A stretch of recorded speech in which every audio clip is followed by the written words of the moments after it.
Hey guys, welcome back. So now the time has finally come, and we are now getting into Thanos Death Notes, which in itself is a standalone one-shot, but even with that being the case, it fits well into Thor Volume 6 with what we know is soon to come, with the crazy vision that Thor had seen of his own death. And with that said, let's get into it. But first, if you're new to the channel, be sure to subscribe to catch your spills every week, and don't forget to hit that bell up top so we can squat up in the comments for the first hour.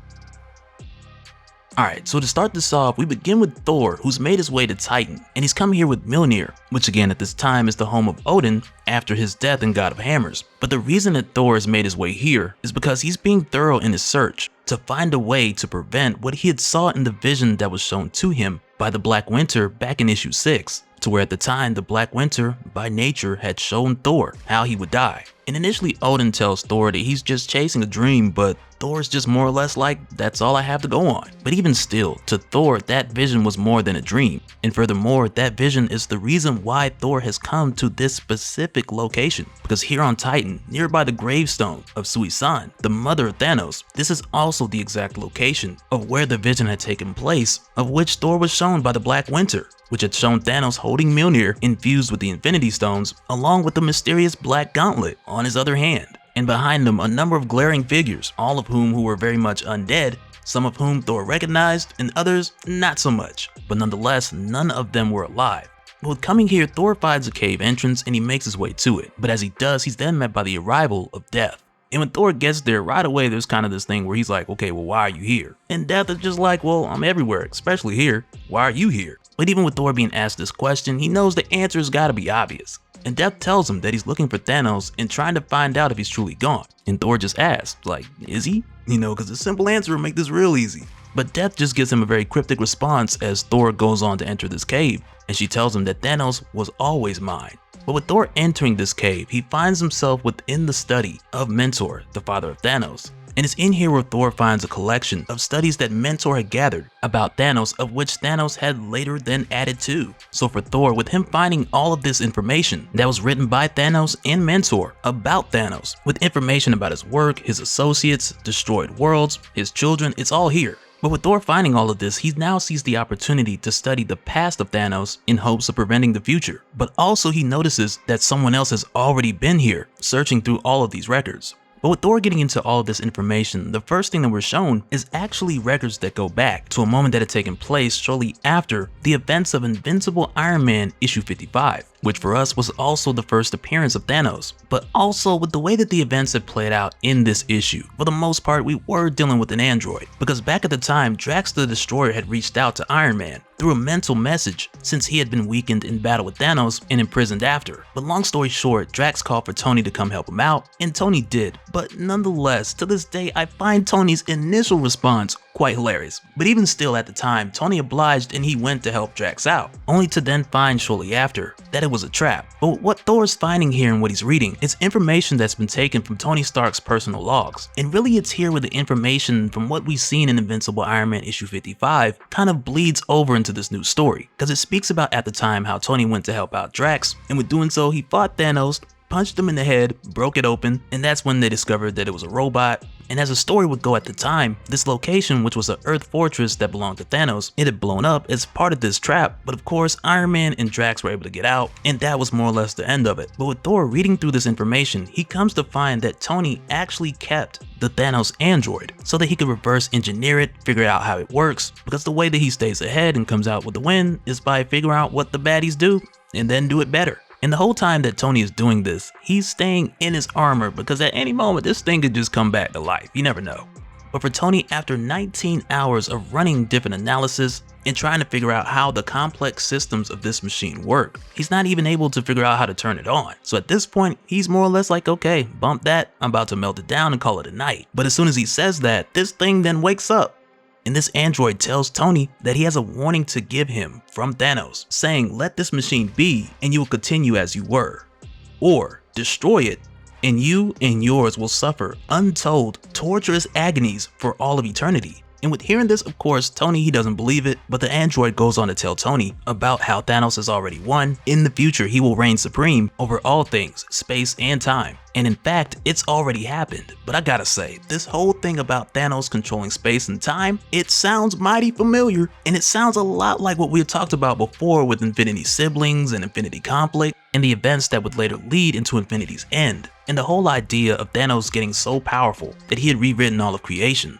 Because it's here where we're finding for Tony in this conversation with this android that an event sounding very similar to this has already happened. In reality, as Tony knows it, it's only a reflection of a past that he's already endured, because all things are Thanos. And I mean, that right there kind of sounds like confirmation that Infinity Conflict's the real deal, and this android is telling the truth about this reality. But then to take it a step further, this android shows Tony what he's talking about, and he lets Tony know that the true now, years from this time, all is Thanos, all serves Thanos, all is born of Thanos. And in that true future, Thanos reached back and he changed all of time. And it doesn't stop there, because all of those from the old universe are dead, and in his new creation, all facets of it bow to him and his will, even if they do so without knowing it. And for those pieces that resist, rebel, or refuse to bow before him, they have been sentenced to an endless psychic and physical vivisection that knows no concept of duration, only pain. So with this android telling Tony if he destroys it, then everyone he knows will suffer untold agonies for all of eternity, and now it's put him in the position to where he has to make a choice. And the idea that this could be some sick mind game, like that does cross his mind.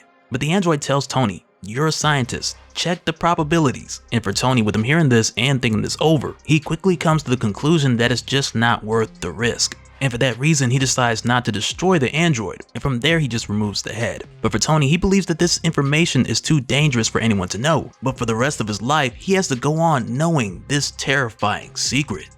But after this, we then head over to the Tower of Death, and it's here where we find that a deceased Thanos has been summoned by Mistress Death. And it's here where he's told that in life he's honored Mistress Death as no other had, and as it turns out, now she's in need of his services once again. But after this, we find that Mistress Death, she's given Thanos a bit of a change of scenery so that the two of them can have a conversation about love.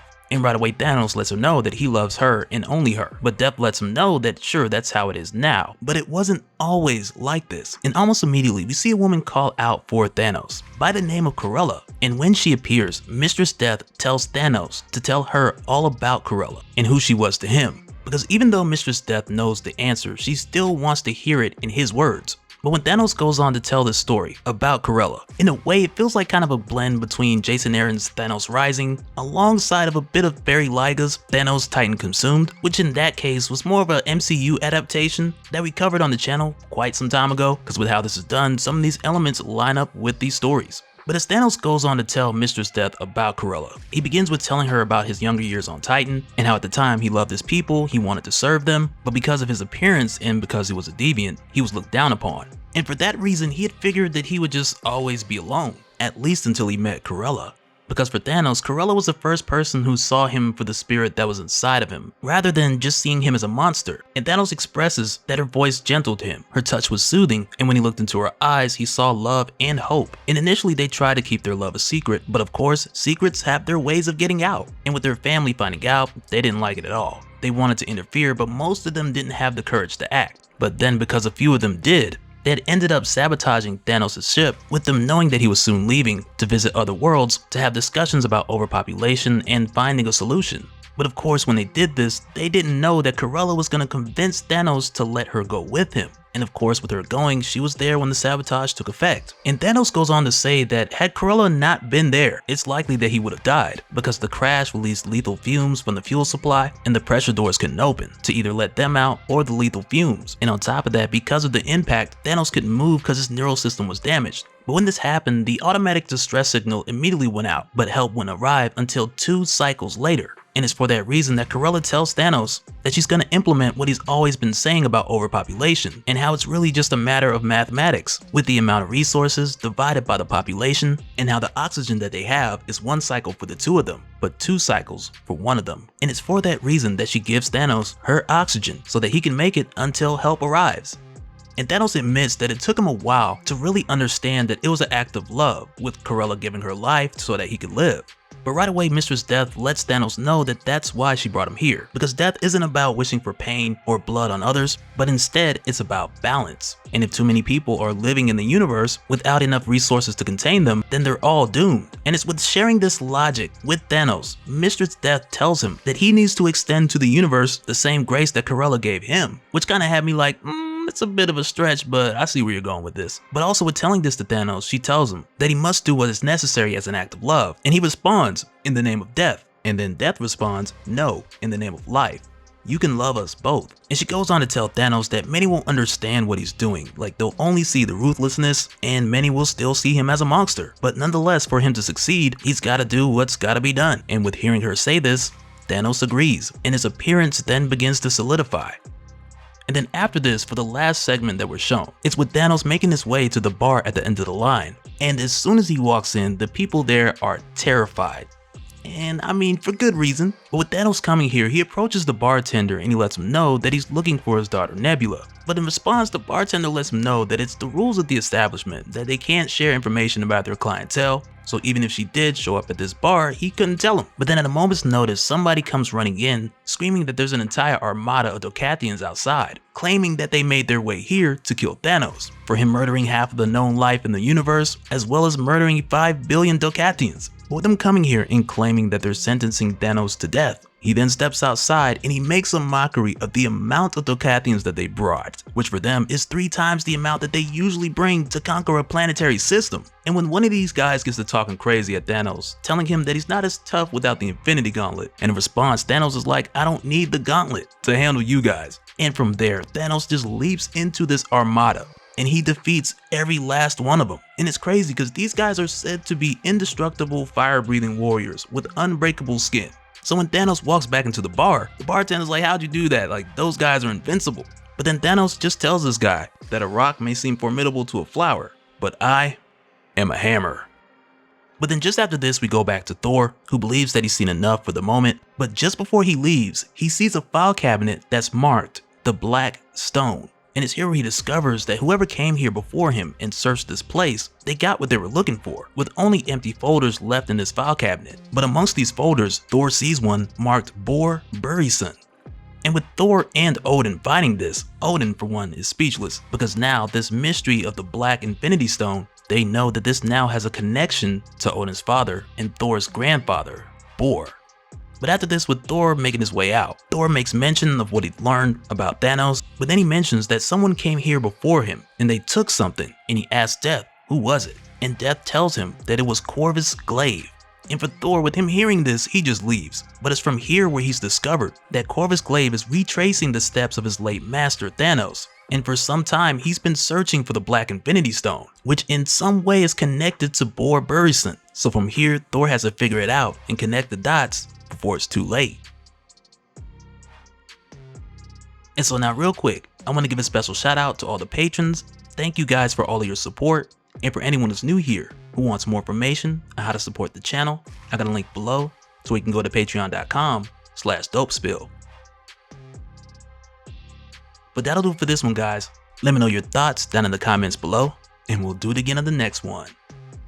Alright, later.